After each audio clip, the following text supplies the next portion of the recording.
Hello and welcome back to the Smart Recovery series, Tips and Tools for Recovery That Works. On today's show, we're going to analyze a key component of the Smart Recovery Toolkit, and that's Unconditional Self Acceptance, or USA. It's an important exercise because, as anyone in recovery knows, addiction to any substance or behavior generates a host of emotions, many of them quite negative, that can undermine your feelings of self-worth. And these negative feelings can create an excuse or a need to re-engage in your substance or behavior of choice as a way to make those feelings go away, albeit only temporarily. More use equals more negative feelings, so you get caught in a vicious downward spiral. One of the core values of Smart Recovery is that you are not your behavior.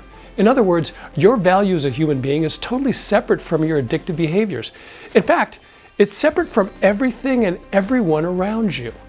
For your recovery to work, you need to develop the tools to establish your self-worth independent from outside circumstances, perceived realities, or other people's or society's opinions of you.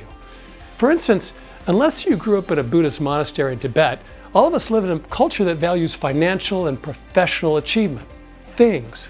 And once we achieve those things, society tells us that we will be, in fact, we must be, happy as a result. But life doesn't always work like this. Not everyone succeeds financially or professionally at the same rate or to the same degree. Now, professional achievement is great. Nobody's telling you to take your foot off the gas at work, and our modern economy would probably collapse without personal ambition and drive. But let's put this into perspective. Every study ever done shows conclusively that professionally successful people are no happier than anyone else. In many cases, the stresses involved in achieving or maintaining that success causes a great deal of unhappiness. Why? Well, it's because our culture teaches us that achievement is a zero-sum game where there have to be winners and losers. Winners are happy, losers are forgotten. But again, life doesn't work like that. Homo sapiens' success as a species was built on altruism and cooperation. Every study ever performed on workplace happiness and productivity shows that non-zero-sum things like teamwork and helping others succeed alongside you are much better path towards long-term professional success and profits. Why else would there be so many management books about teamwork? The same is true of wealth. Take lottery winners. If the existing paradigm were correct, you would expect all lottery winners to be incredibly happy.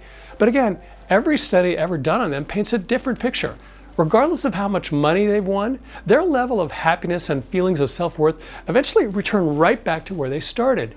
And in many cases, like in the big jackpot lottery winners, we see their lives actually destroyed by the sudden acquisition of so much wealth. The zero-sum expectations that society imposes on us also apply in the realm of emotions too. Women are especially vulnerable because their feelings of self-worth have been linked to their appearance, their desirability as sexual partners, or men's opinions of them. As a result, there are tens of millions of women in the US, probably hundreds worldwide, with eating disorders, many of them life-threatening. Now luckily, we as a society have seen great improvements in women's professional achievements and pay equality over the years. But the Me Too movement also reminds us there's a lot more work to be done. Bottom line, Unconditional Self Acceptance tells all of us, man, woman, binary, straight, gay, whoever, to realize that who we are is the only thing that really matters. This tool helps us understand and accept some of the elemental truths about ourselves. We are not our jobs. We are not our bank accounts. We are not our dress size. We are not defined by how many people like us or even if anybody likes us. And this last part is crucial when it comes to recovery. People suffering from addictions or behavioral problems constantly feel judged. You can't stop someone from judging or thinking about you in a certain way. It's out of your control. Your only responsibility to yourself is to do your best and truly believe that your best is good enough for you.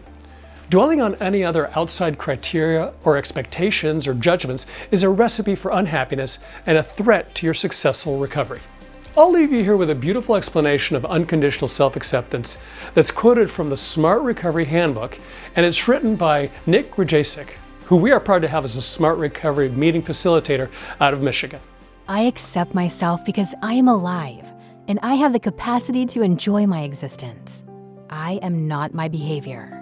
I can rate my traits and my behavior, but it is impossible to rate something as complex as myself. Myself consists of innumerable traits, not just this one. I strive for achievement only to enhance the enjoyment of my existence, not to prove my worth.